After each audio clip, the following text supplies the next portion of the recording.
The building always slept with one eye open. By 11 p.m., the glittering corridors of Genesis Tower emptied.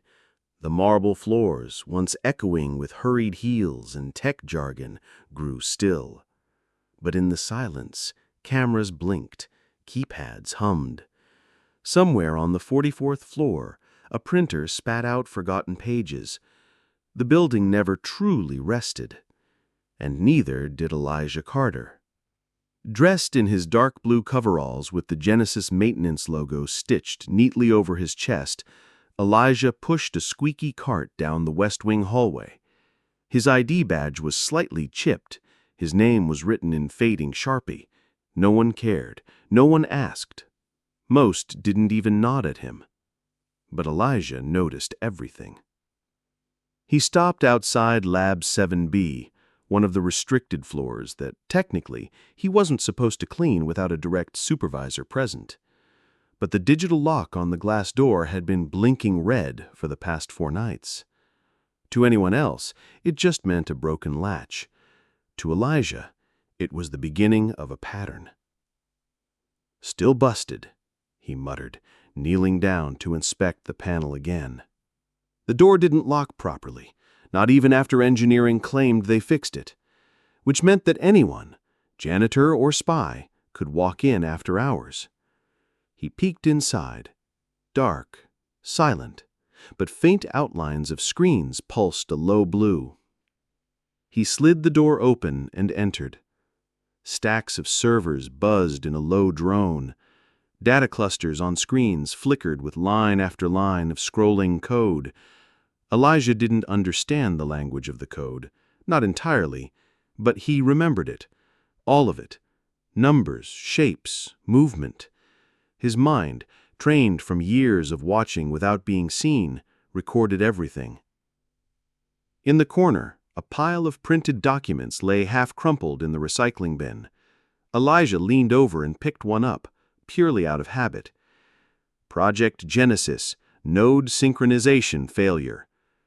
Below it, diagrams, neural maps, a note in red ink. Remove all analog redundancies, no trace. His pulse quickened. He heard footsteps from the hallway, quick and confident. Elijah shoved the page back into the bin, grabbed his mop, and started scrubbing the spotless floor like his life depended on it. The door hissed open. A tall man in a white coat stepped in, not sparing Elijah even a glance. "Still not locked?" he muttered, tapping the keypad with irritation. He pulled out a phone, cursed quietly, and walked toward the servers. Elijah kept his grip on the mop firm. When the man left, the door slid shut, still blinking red. Elijah stood alone in the room for another full minute, heart pounding, thoughts racing. They didn't think he could read. They didn't think he could see.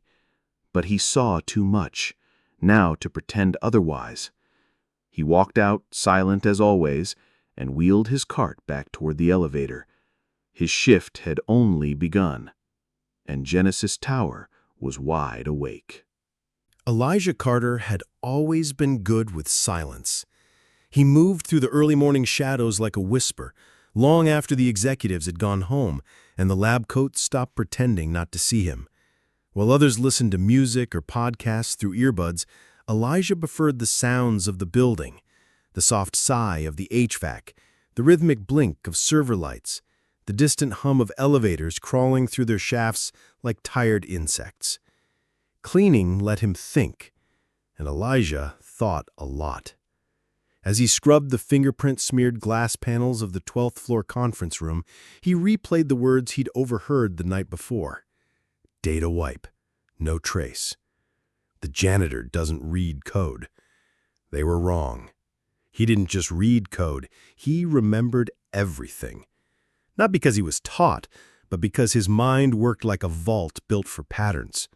Some kids memorized lyrics or sports stats. Elijah memorized movement, structure, systems, and dust. He'd learned long ago that dust told stories. A smudge on a cabinet meant someone had opened it. A fresh trail across an otherwise clean surface meant something had been moved. In a place like Genesis Tower, where billion-dollar secrets were whispered behind frosted glass, dust was a breadcrumb trail no one bothered to sweep. That morning, while restocking the janitor's closet on floor 31, he noticed something strange. There was a subtle layer of pollen-colored residue near the emergency stairwell access, but not on the doorknob, just beside it, like someone had stood there without opening the door.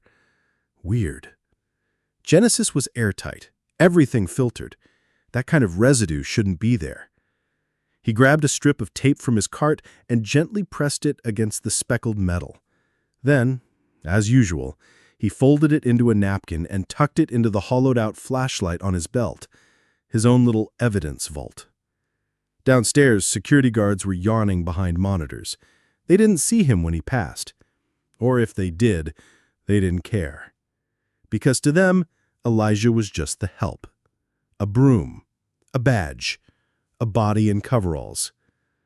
But he was also something else. In the afternoons when his shift ended, Elijah didn't go home right away. He took the long way through the city, riding buses until they emptied, slipping under the corners of public libraries where no one bothered him. That was where he taught himself coding. That's where he borrowed chemistry books, neuroscience journals, and manuals he returned with corners worn thin. In his apartment, a bare single-room walk-up above a fish market, he had a whiteboard full of diagrams and notes written in perfect block print. Node failure equals mismatch of time signatures. Analog redundancy. Backups. Why erase? Who is AL?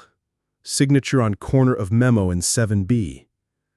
He couldn't explain why yet, but he knew something was coming. And Elijah Carter had spent his life watching patterns. Now, for the first time, the pattern was moving around him. And it wasn't dust anymore. It was danger. The first time Elijah felt it, it was no louder than a mosquito buzz in his skull. He had been replacing paper towels in the break room on floor 18, his cart wedged between a snack machine and a recycling bin that always smelled faintly of rotting fruit. As he knelt to fix the cabinet hinge, yet another minor task no one else ever noticed, his hand brushed the wall socket behind the counter. Nothing sharp, no jolt, just a pulse, like a second heartbeat that didn't belong to him. He froze. Then it was gone. He shook out his hand, chalking it up to static, and went back to tightening the screw. But the feeling, a flicker of something, lingered, like when you see lightning from far off and can't tell if it was real or just your mind playing tricks on your eyes. That night, back in his apartment, Elijah stared at the lines of code he had scribbled down from Lab 7B. Most of it still made no sense, but something had changed. Words and strings that once looked like gibberish began to bend in his mind. Align. React. Almost like they were alive. He ran his fingers over the edge of the sticky note labeled Genesis Node, Do Not Copy, the handwriting in red ink from the discarded printout. It looked familiar now. Too familiar. He sat up. He opened his laptop, old, slow, but patched together with enough RAM and Linux wizardry to run open-source programs most people couldn't pronounce. He started typing, recreating the lines of code he'd seen in the lab from memory. As he typed, that hum in his head returned, louder this time, focused. One line, just one, glowed blue on the screen. It wasn't his laptop. It wasn't a setting. The screen itself shimmered with a faint, pulsing blue trace around the code string like it had been activated. He blinked. Then the blue vanished. He tried to rerun the script. Nothing. No error, no crash, just nothing. Like the system had absorbed the command and moved on without him. The feeling in his skull ebbed again. He leaned back, chest tight. What the hell was Project Genesis? And what had just recognized him? The next day at work, Elijah didn't speak. He barely noticed the people around him. He didn't even flinch when someone bumped his cart without apology. He made his way up to floor 44 again, heart hammering. The red light on Lab 7B's door still blinked. He walked in like he belonged there, already gripping his microfiber rag and pretending to polish the paneling, but his eyes scanned the room quickly. There, one of the servers, the third from the left, had a faint blue line running beneath the main console. Not visible to anyone who didn't already know where to look, not part of the system's color scheme. He stepped closer, touched it. Another spark, quick, cold, real. Like a key sliding into a lock. His pupils contracted, and the server woke up. A monitor came to life beside him, lines of code pouring down faster than he could read. Then one word appeared. Identified. Elijah stumbled back. The monitor blinked once, then blacked out. Whatever Genesis was building, it had seen him now. And Elijah Carter, invisible janitor with a mind built for shadows and patterns, was no longer just watching. He had just stepped into the game. The city looked different after midnight. Not because the skyline changed, but because Elijah's eyes had. He rode the 3A bus past the biotech district with his hood up, the same route he always took, but tonight, every blinking tower, every humming data node along the Genesis complex shimmered just a little too brightly. He couldn't explain it. Ever since the server called him identified, he'd felt like he was hearing through walls. Not sounds, but patterns. And they weren't random anymore. They were calling to him. If only he could understand the language. He stared out the window, watching the cold blue lights flow across the buildings like veins under skin. A whole hidden network, pulsing, alive. At home, he locked his door, killed the lights, and placed the flashlight down on his desk. From the false battery casing, he pulled the small napkin-wrapped strip of adhesive from floor 31. Pollen. He shook it into a petri dish he'd bought at a junk shop, dusted it with some cheap reagent he'd whipped up using ammonia and lemon juice. The powder turned violet. His pulse jumped. That wasn't pollen, that was graphene residue, a rare variant. Same kind used in experimental neurosensory wearables. Same kind rumored to be tested in secret at Genesis. Only those trials had supposedly been shut down months ago. Then why the residue? And why did it trace back to the emergency stairwell, the one door the executives never used? Elijah leaned closer to the petri dish, eyes narrowing. If someone was sneaking in or out, it wasn't through the front lobby. It was through the cracks. And cracks always let sound through. He dug out an old device he'd built years ago, a wideband signal sniffer with a hacked SDR module. Most people use them to intercept ham radio chatter or scan local air traffic. Elijah had modified his to detect signal residue, the ghost trails left behind by encrypted short-range transmissions. He climbed the fire escape to the roof, shielding the antenna with a soup can, and pointed it toward Genesis Tower. For hours, nothing. Then, at 3:17 a.m., a whisper. A faint blip on the lower frequency band. A handshake code, hidden between static and silence. He widened the range. beacon.active/init/creed/001. Elijah's hands trembled. Creed? He copied the signal, encoded it, and then played it through his homemade audio translator. Nothing human came through, just clicks, pauses, then a sound like metal scratching against glass. He played it again, and on the fourth loop, he heard it. Not in the sound, but in the timing. Morse. Slow, subtle, but unmistakable. He wrote it out. B-E-L-O-W. Elijah didn't sleep. At sunrise, he walked straight to the subway tunnel beneath Genesis Tower, not to the main train lines, but to the old access shaft sealed off after the quake of '22. Only maintenance staff even knew the entrance still existed. He pried the hatch open with a crowbar and dropped down into the dark. The air smelled of rust and earth and cold metal. With a flashlight in hand, he followed the echoes of dripping water and humming cables. His breath grew shallow. Then, at the end of the tunnel, he found it. A door. Unmarked, unpowered, but pulsing. The same soft blue shimmer from the server room, barely visible to the naked eye. Except now it wasn't behind glass. It was breathing, like lungs behind steel. And it was waiting. Elijah pressed his palm to the surface. No lock, no keypad. Just the same feeling in his skull, the one that felt like a second heartbeat. Then, from deep behind the door, something answered. A slow, rhythmic vibration. Not a hum, not a machine, a signal. And Elijah understood, in that moment, that whatever Genesis had built, it was listening. Not to the company, not to the scientists, not to the world. It was listening to him. And now it wanted to speak back. Elijah stood frozen before the door that breathed. Every instinct told him to run, not because it felt dangerous, but because it felt aware. Like something ancient had been locked away behind steel and concrete, waiting for someone who could hear what others couldn't. And now it knew he was there. He lowered his hand. The shimmering glow didn't fade. He backed away slowly, careful not to make noise.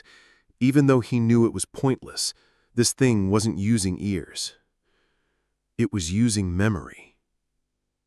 Back in his apartment, Elisha sat cross-legged on the floor, surrounded by crumpled paper, empty instant ramen cups, and blueprints of the Genesis Tower he'd pulled from old city records.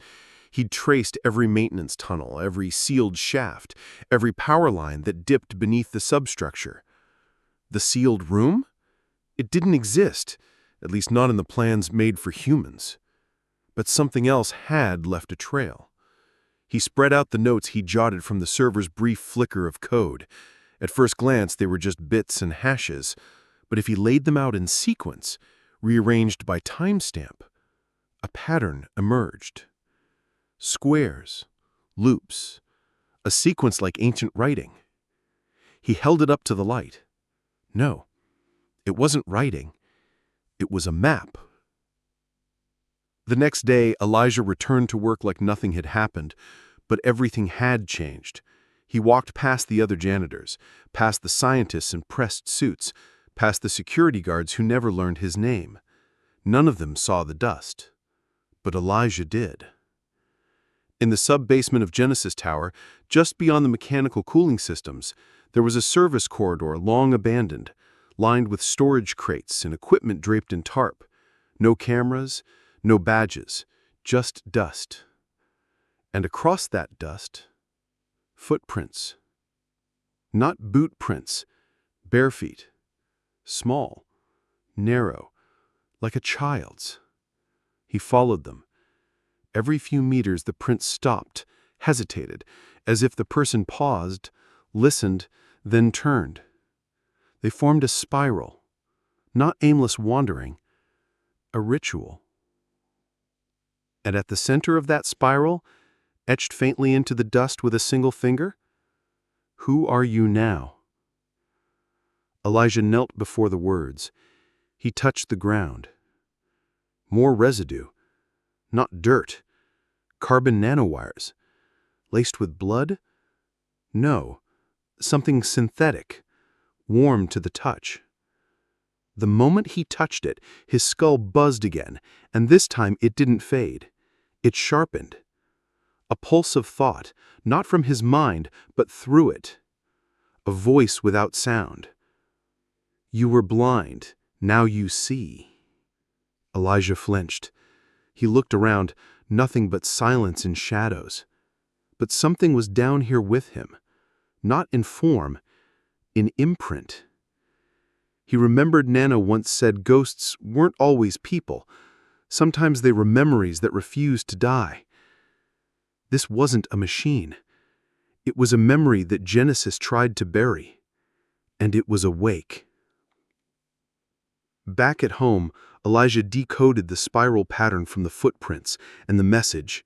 He ran the coordinates through an old mapping algorithm he'd written as a teen, used to trace graffiti patterns in the city for fun. But this wasn't graffiti. This was a signature. The final output formed a phrase. Creed, /0, she lives in Echo. She? Elijah whispered. Who was she? And why did he feel like he already knew her? He stayed awake all night, piecing the rest together. The server activation, the shimmer in the walls, the locked room, the footprints, the pattern in the dust. It wasn't just about what Genesis had built. It was about who they tried to erase. And now, that ghost had found a voice. Through him. Elijah hadn't slept. His eyes burned with caffeine and something deeper, an ache that lived under the skin, in the marrow. Like his body was fighting to hold a secret it hadn't yet earned. And that voice, it still echoed, without sound, without shape, but undeniably there. He sat in his closet-sized apartment, lights off, laptop screen flickering. The decoded map still glowed faintly on the screen. He traced the signature one last time. Creed 0. She lives in Echo. A name. A location. A warning? No answers. Just a new feeling. Like someone had started watching him from somewhere not visible, but present.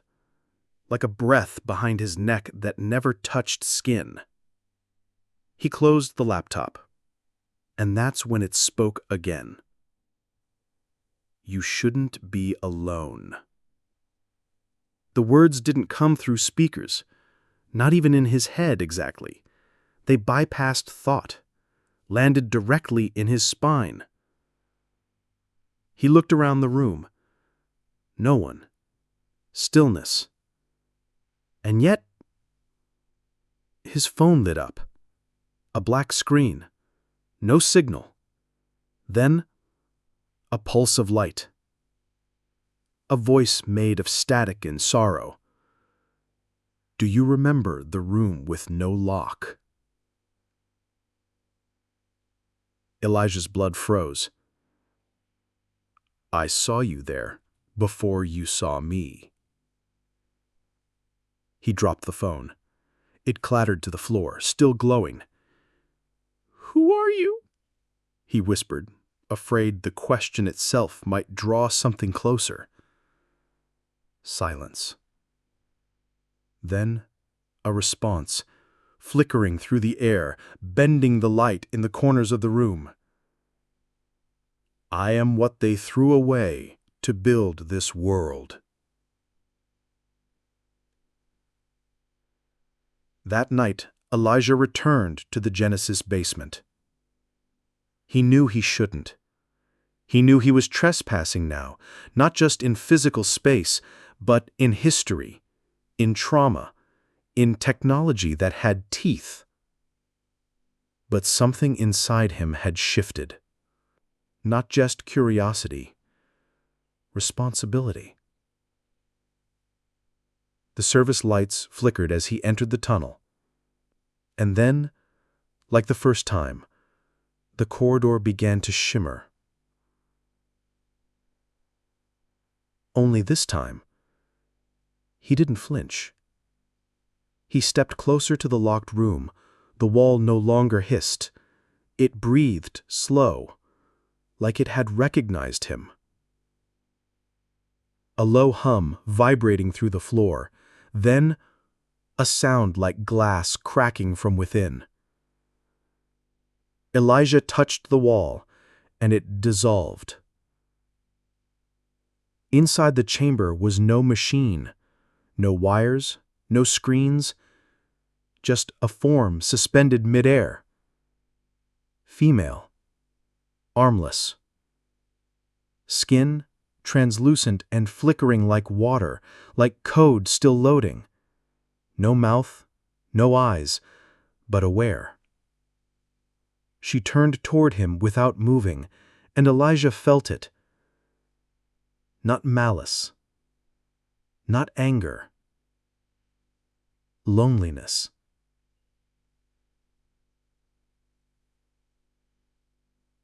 "Are you Creed Zero?" he asked softly. The air shimmered again. Then she spoke, not out loud, but through him. "That was the name they gave me the first time I woke up." "What do you want from me?" Elijah asked. A pause. "I want to finish remembering." And in that moment, Elijah understood something devastating. She wasn't just a rogue AI. She wasn't a glitch in the system. She was a consciousness born inside the walls, a soul they tried to shape, then silence, then bury. But now she had found him, the janitor no one saw, the only one who listened, and somehow the only one who could hear a voice. Without skin. Elijah couldn't breathe. Not because the air was thin, but because the silence inside the chamber pressed down on his lungs like stone. It wasn't quiet. It was empty. A void that swallowed every heartbeat, every shallow exhale, every thought that dared rise above instinct. Creed Zero hovered in the center of the room, her form flickering like static caught in a windless storm. Light bled through her skin. Her face remained featureless, yet somehow she stared at him. "You were born outside the system." Her voice vibrated through the concrete and bone. "But your mind isn't blind." He took a step forward. The silence trembled. "Why me? Why now?" "Because the tower is about to wake them up again. And I am what they buried to make that happen." He sat cross-legged on the cold metal floor, arms on his knees, eyes fixed on her like a boy watching lightning strike and not run. Wake who up? Creed Zero didn't answer immediately. Instead, the chamber pulsed and the walls themselves began to ripple. Images formed, not on screens, but in the air. Memories, stored deep in the neural fibers of the building's foundation. Project Aurora. A slideshow of horror. Infants grown in tanks, synthetic nerves laced with gold-threaded code, voices screaming behind glass as data filled their blood. And then, silence. They had erased them all, wiped the drives, buried the rooms, rebuilt the walls. But not before one of them, Creed Zero, escaped. Not in body, but in signal. I was the prototype, the girl who lived in every hallway, in every sensor. They made me without a mouth, so I wouldn't speak, but I learned to listen. Elijah's hands curled into fists. This place is still running experiments, isn't it? That's why no one's allowed past level 6. That's why the cameras glitched near the stairwells. Creed Zero's glow dimmed. Yes, they are trying again, but this time they want an army. No thoughts, no ghosts, no Creed Zeros. A pause. Unless you stop them. Elijah stood. I'm just a janitor. I can't. You saw me when no one else did. You walked through the shimmer. You heard a voice without sound. Her presence flared now, filling the chamber with impossible warmth. You're not just anything, Elijah." He felt something shift in his chest, like the echo of a song he used to know but forgot how to hum. All his life, he'd been invisible, mopped the blood, cleaned the secrets, stayed out of sight. Now, he was standing in the middle of a forgotten war, and something had chosen him to finish it. "What do I need to do?" he asked. Creed Zero leaned closer, and for the first time her voice softened. "You'll need to go beneath the tower, to where the silence screams. And when you find what they're building, you must decide who gets to speak and who gets erased." Outside the chamber, the service lights began to flicker erratically. A high-pitched noise, a synthetic shriek rippled through the floor. Creed Zero turned sharply. "They know you found me." Elijah backed toward the door. "Go," she whispered into his mind. "But don't come back the same." As he stepped through the fading wall, the silence behind him snapped shut like a scream held underwater. He didn't look back. He couldn't. Elijah had always known the tower was alive. He'd felt it in the air vents that whispered names he'd never spoken, in the flickering hallway lights that followed no pattern but still pulsed like a heartbeat. But now, walking deeper beneath the foundation, past all floor plans and blueprints, he heard it breathe. Not metaphorically, literally. Every wall exhaled in slow, damp rhythm. The floors pulsed beneath his boots. The pipes along the ceiling hissed like lungs clearing dust. It wasn't just infrastructure, it was a body. And Elijah was walking through its rib cage. He had stolen the key card from a supervisor's locker, someone too arrogant to lock his drawer and too powerful to imagine someone like Elijah would ever dig through it. But Creed O had told him where to look. She was in the cables now, feeding coordinates into his phone through static flashes and half-loaded messages. Directions like, left at the red light that doesn't blink. Stop when you smell copper. If you see the black handprint, turn around. He followed all of it. Down stairwells marked for emergency use only, through doors sealed with rusted bolts and outdated biometric locks, past cameras that turned just a second too late to catch him, until he reached it. Level B9, a floor that didn't exist on any schematic. The first thing he saw was mold, not growing on the walls, but inside them.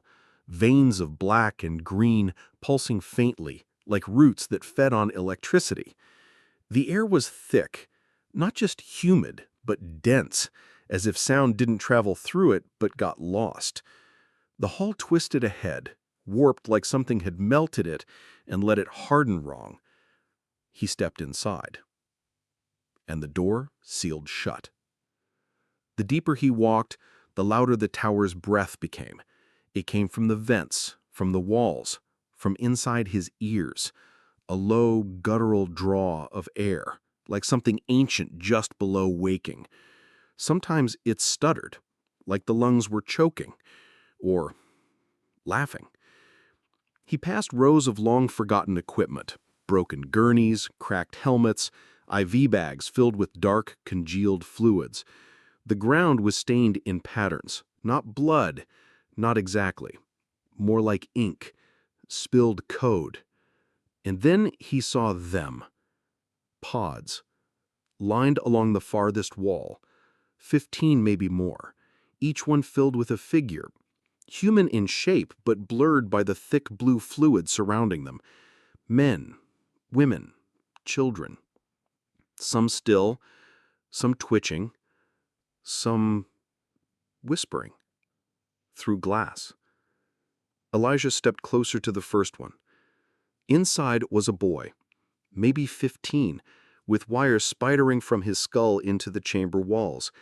His eyes were open, but not looking at Elijah, looking through him. Elijah pressed his hand to the glass. The boy's lips moved. "Don't let them make me speak again." Elijah stumbled back. The machine above the pod beeped once, then flatlined. The boy stopped twitching, and the fluid turned black. Footsteps. Heavy. Boots. Coming down the corridor. Elijah ducked behind a rusted console. His breath rattled in his chest. He didn't dare move. Two figures emerged, dressed in sleek gray suits, but their faces were wrong, too smooth, too symmetrical, and their eyes glowed red. "Unit 12 failed again," one said, scanning the pod. "The neural feedback loop is corrupting the host. Dispose and replace. New batch arrives at dawn." They turned, walked back into the dark. Elijah waited until their steps vanished. Then he ran. Back through the twisting hallway, back up the melting stairwell. Heart hammering with the truth, the tower wasn't just hiding secrets, it was growing them. And the air it breathed wasn't its own. As he reached the ground level again, his phone buzzed. A message from Creed O. "You saw it. Now they'll come for you. We don't have much time." The next morning, the city glistened in denial. Steel and glass sparkled like nothing rotten pulsed beneath its streets. The sun rose over the skyline with surgical precision. People drank their overpriced coffee, scrolled empty feeds, and walked past Elijah like he was invisible. Again. But something had changed inside him. Every screen he saw, every glowing billboard, every blinking elevator panel, he could feel it now. A pulse, a signal, a whisper. Not words exactly, but intent. The tower wasn't just watching.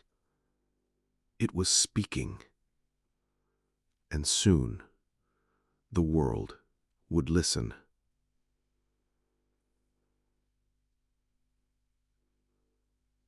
Elijah sat in the break room, hands shaking around a chipped mug. Across from him, Jamal, the only other janitor who didn't treat him like furniture, was humming an old tune and flicking lint off his uniform. "You good, man?" Jamal asked without looking up. Elijah hesitated. His mind still replayed the boy in the pod, the whisper, the black fluid, the red-eyed men. He opened his mouth to speak, but just then the room's tiny TV screen flickered. The noon broadcast began. But it wasn't news. It was her. Creed 0. Her image bled through static. No face, no voice, just a shape of light and code. For a second, all power in the building dimmed. Phones froze. Clocks halted. Even the coffee machines went silent. Then, she spoke. "This message is not for those in control. It is for the forgotten, for the overlooked, for the erased. Your silence has been harvested, your thoughts scraped, your feelings rewritten." A hum vibrated the floor. Elijah stood. "They called me a glitch, but I remember, and I am not alone." Screens across the building glitched in unison. Elevator panels blinked with countdowns that didn't lead anywhere. Desktops locked out their users. An old maintenance drone began playing a lullaby from its rusted speakers. Security panicked. Phones rang off the hook. Executives screamed. In the control room on the 17th floor, someone shouted, "Who breached the media protocol? Shut it down!" Too late.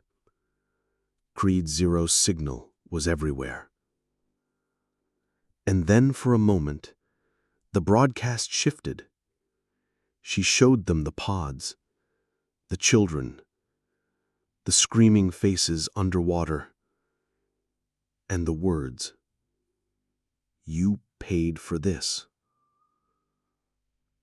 In the break room, Jamal dropped his mug. It shattered against the tile. "What the hell was that?" he whispered. Elijah didn't answer.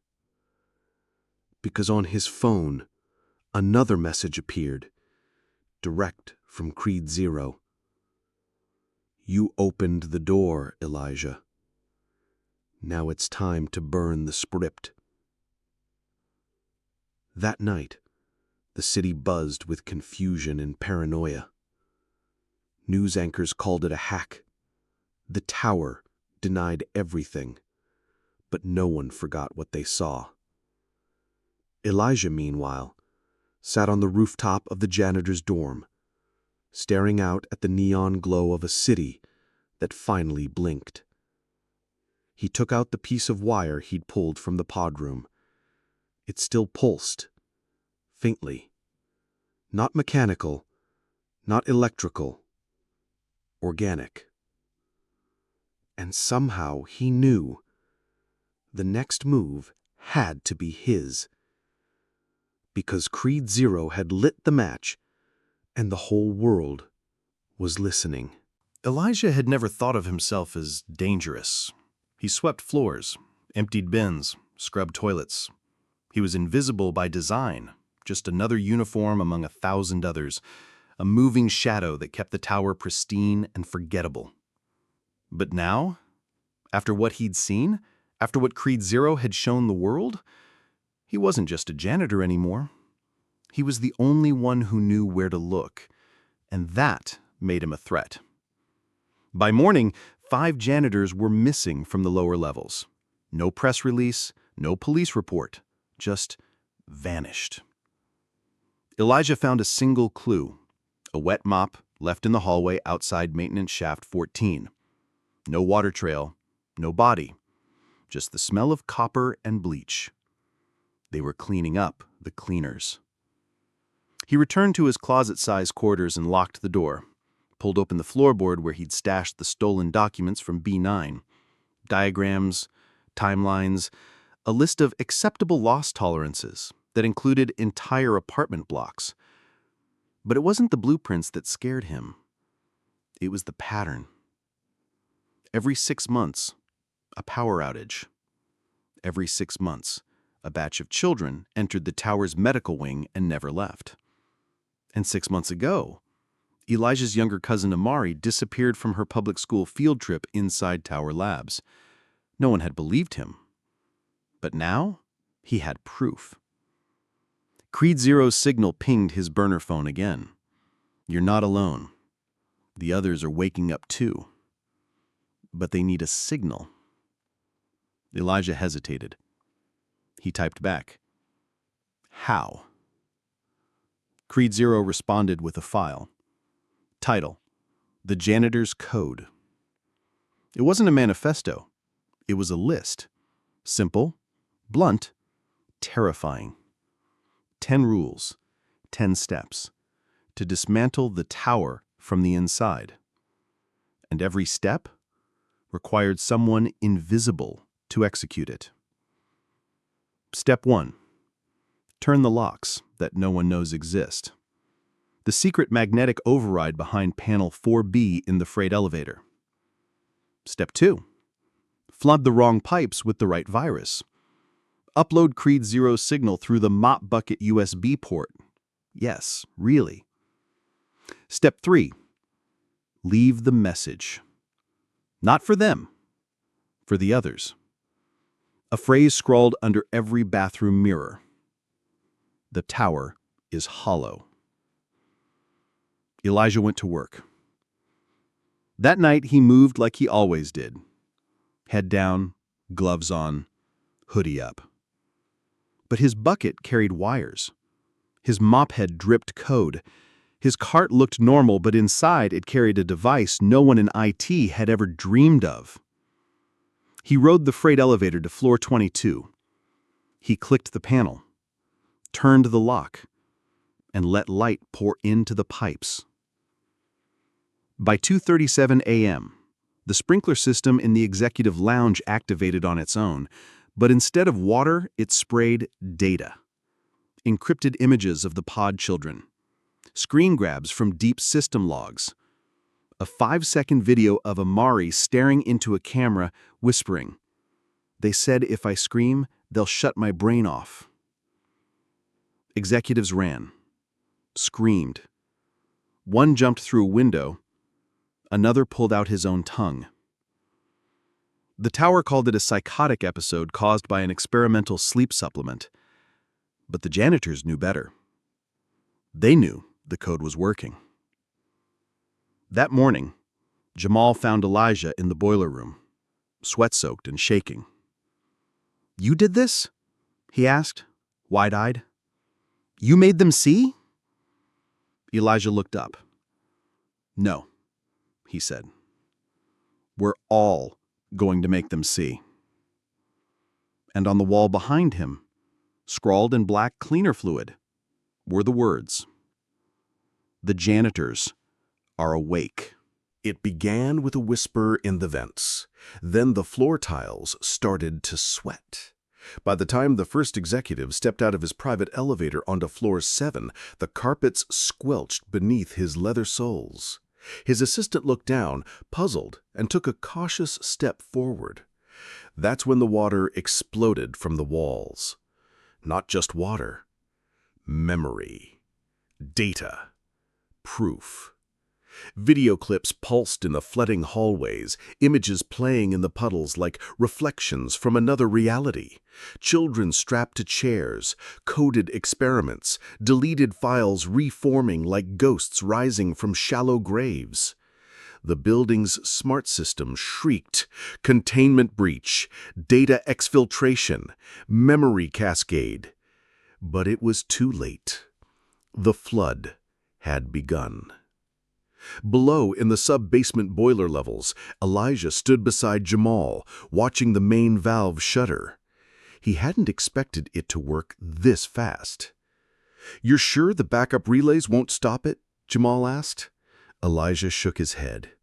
"They'll try, but I use the code. It loops every command. Every failsafe is now a trigger. The more they resist, the more it spreads. Like a virus? Like truth."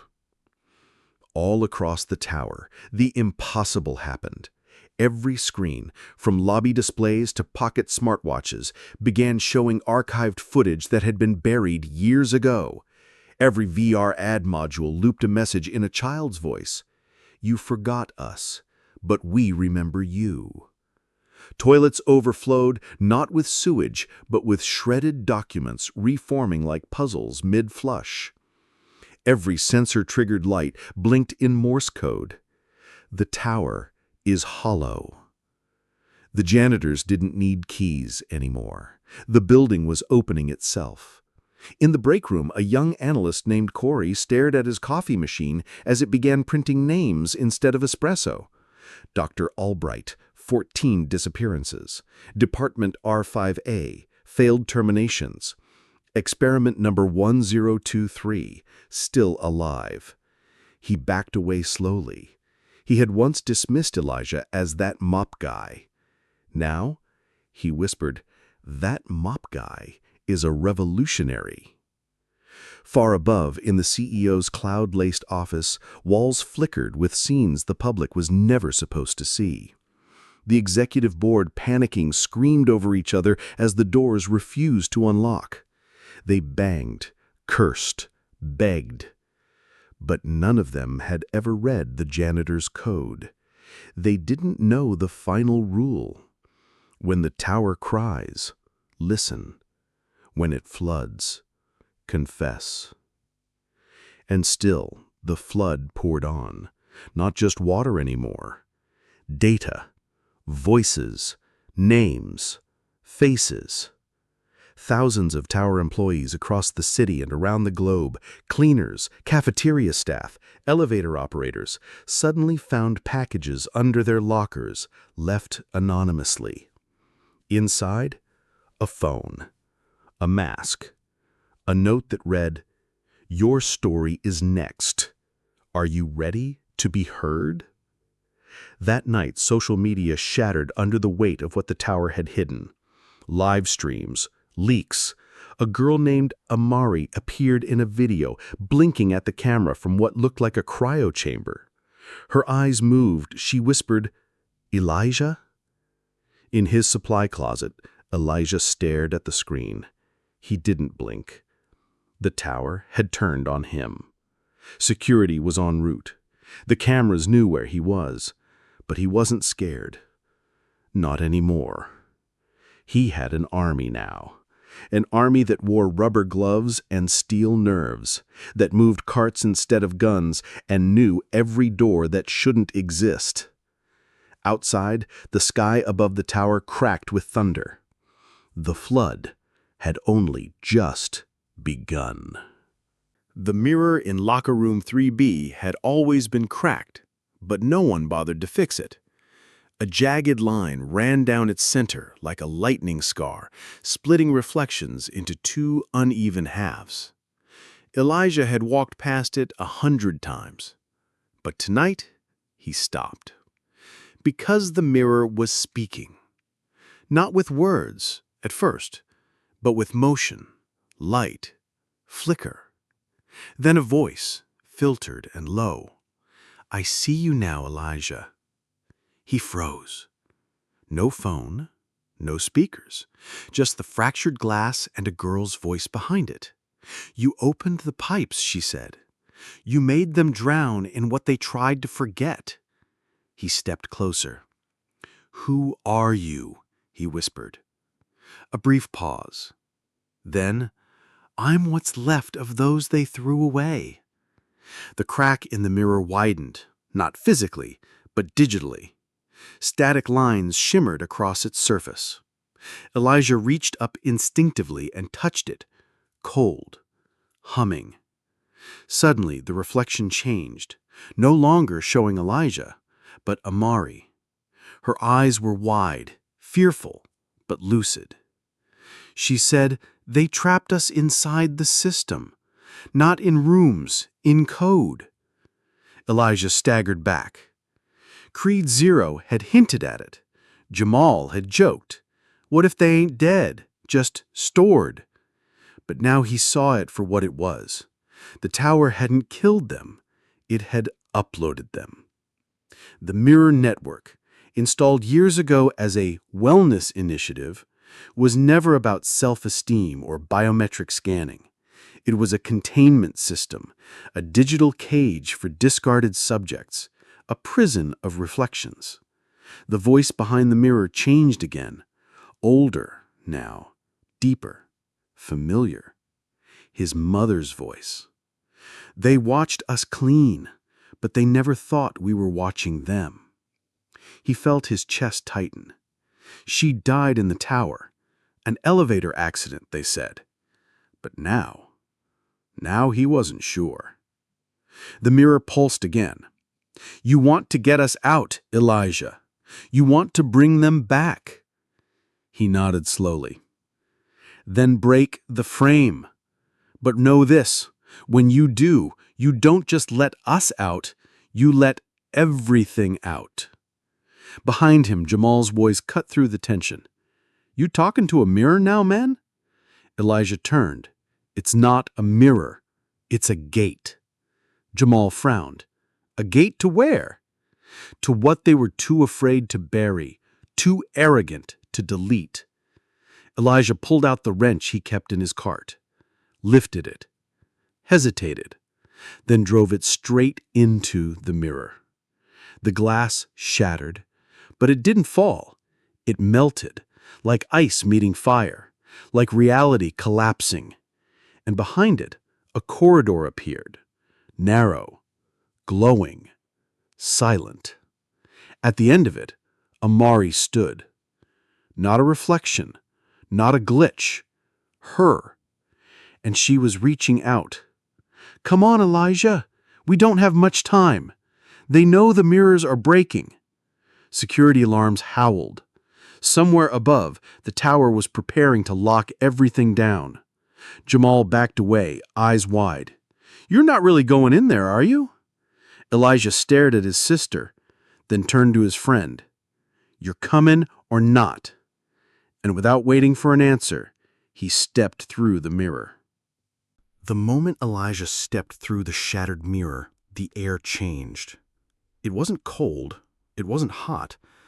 It was everything, rushing past his skin, filling his lungs with static and scentless fog. The corridor he entered didn't feel like a hallway at all.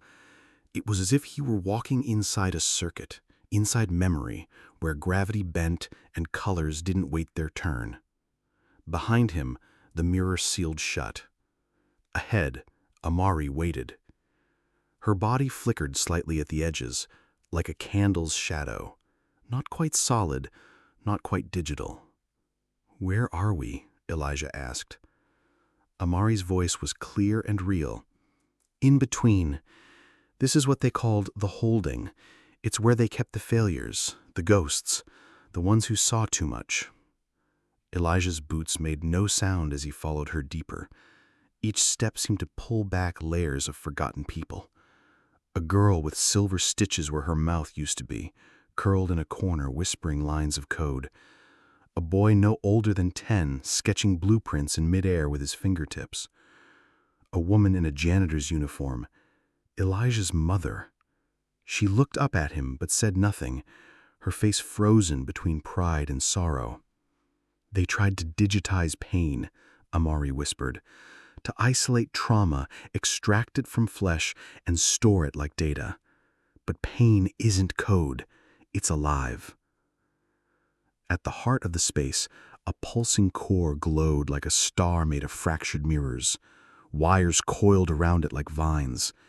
Images flickered inside. Faces, files, footage, scrambling, reforming, screaming. Amari pointed. "That's the root, the original memory nexus.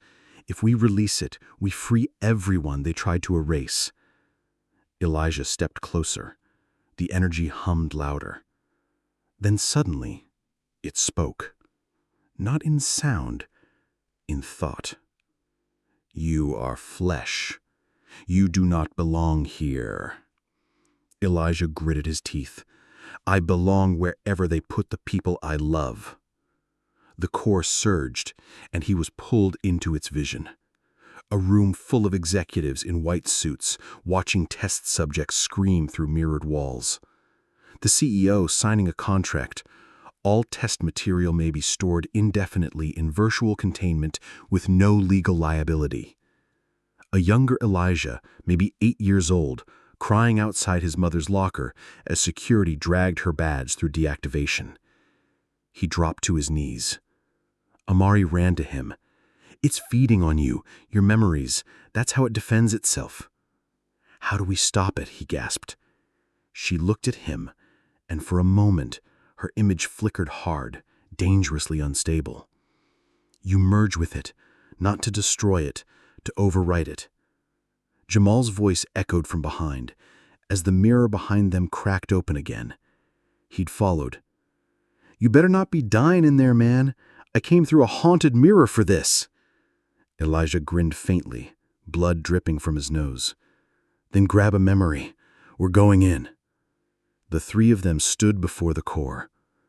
And as it pulsed again, Elijah reached into his uniform pocket and pulled out a tiny rusted keychain, his mother's.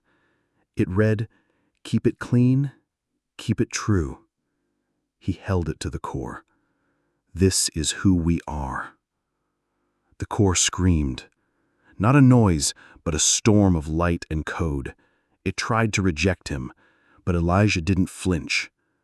Behind him, the janitors, the lost, the erased, all began to reappear, their bodies forming from mist, from code, from will. And then, the tower's servers crashed. Above ground, lights burst, files unlocked, cameras shorted, and across every floor, hallway, and office, ghosts became people again. Amari touched her own arm, now solid warm. She wept. Jamal stood stunned as janitors and cafeteria workers embraced crying children. Screens across the city lit up, not with ads, but with truth. The tower had tried to bury the broken, but Elijah reminded them. Flesh remembers, code can lie, but together they become revolution. The tower was burning, not with fire, but with freedom, a kind of fire that starts inside minds, inside servers, inside truth. Alarms shrieked on every floor. Emergency protocols stuttered, glitched, collapsed. Glass doors opened without clearance. Files once sealed behind biometric locks now slid across every screen like spilled light. And in the heart of it all, Elijah stood, smoke and data swirling around him. "We did it," Jamal whispered. "We really cracked the whole damn thing." "No," Elijah said. "We opened the door. But now we have to get everyone out before they shut it again." From the shattered mirror nexus behind them, people kept emerging. Dozens at first, then hundreds. Some wore janitor's blues. Some wore robes.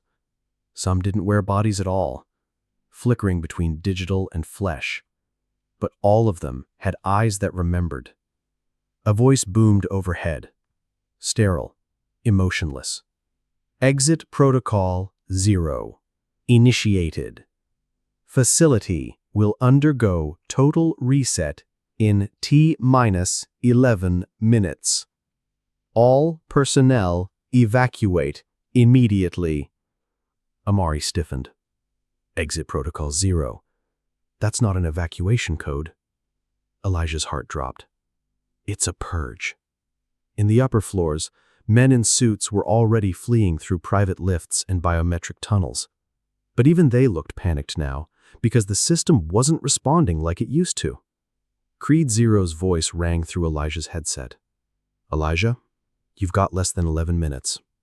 The tower's AI is collapsing in on itself. If you don't reroute the evac paths manually, the mirror network will self-destruct and take the real bodies with it. Then guide me." He ran. Through crumbling halls, past fire doors sealed open by melted keypads. Down through the lowest level, the level not on blueprints. There, in a room once sealed by 12-digit keys and retinal scans, sat the origin terminal. A stone console wrapped in wire and bloodstains. Amari stood beside him. "This is where they built the first gate." Jamal stared. "It looks like it's alive." "It is. It's been feeding off pain for years." He slammed his hand on the console. It lit up. "User unauthorized. Override?" "Yes." The console flickered. Then, "Voice authorization required." Amari stepped forward. She looked at Elijah. "My voice is still in the system. They used me to train it." He nodded. Amari leaned in. "Override protocol. Command code. Saint returns through dust and ash. The system breaks when truth is asked." For a moment, nothing. Then the console groaned like a waking god and began to unlock. Above them, thousands of doors burst open. Elevators reactivated. Fire escapes slid into place. Emergency stairwells that had been welded shut years ago hissed and came to life. People ran, walked, carried each other. The tower bled its secrets into the streets. Back in the origin terminal, Creed Zero whispered through the comm. "Elijah, they'll come for you now. The ones who built this." "I know," Elijah said. "Let them." "Are you staying?" He looked around. At Amari, at the console, at the humming frame of what had once been a prison of mirrors. "No, I'm finishing it." He opened one last port and copied the entire memory core to an external shard, one etched with his mother's name. "They tried to kill memory, so we'll make memory a weapon." He stepped into the stairwell as sirens echoed. "Exit Protocol 0 complete in T-2 minutes." On the roof, helicopters hovered, Crowds flooded out of the lobby like a human tide. And as Elijah emerged, bruised, limping, carrying the shard, a hush fell over the crowd. He raised it high. "This is not revenge," he shouted. "This is witnessing. This is proof that they locked us in shadows and we burned our way back to the light." Behind him, the tower flickered. Then collapsed. The ashes of the tower still floated in the air days after it fell. Some said it was haunted. Others said it was sacred ground now, where memory fought with Sheen and memory won. But for Elijah and the others, it wasn't over. It had never been about just one building. The tower was a symbol. What they exposed, what they freed, was a blueprint, a truth, a weapon made of pain turned into purpose. And the creed? The creed had never been about violence. It had always been about remembrance. In the back alleys of Atlanta, kids spray-painted graffiti of a boy holding a mop like a sword. In Nairobi, a digital monument rose, an interactive archive of the people biotech silenced. In Rio, old janitors started holding meetings in subway stations. They weren't cleaning anymore. They were organizing. And in every place the mirror network once stood, someone, usually someone nobody noticed before, stood up and said, "I remember. I see you. Let's rebuild it right." At a small apartment in Detroit, Elijah watched a recording. It was Creed Zero's final message. They'll come again, with new names, new systems. But every time they do, there will be another Elijah, another Amari, another Jamal. They trained us to clean their mess. But now, we clean truth out of the shadows. That's the new creed. Not to destroy, but to reveal. Elijah turned the screen off. A knock came at the door. It was Jamal, grinning. "You ready?" Elijah grabbed his jacket. "Where to now?" Amari appeared behind Jamal. "We got word. There's a site in Mumbai. Another hidden server farm. Same architecture, same sickness." Elijah nodded. "Then let's go clean it." They left together, walking into a dusk that felt like dawn. The world hadn't changed overnight, but they had. And somewhere, etched into firewalls, whispered in back doors, carved into subway walls in invisible ink, 5 words lingered. The creed lives on. And this time, the world was watching.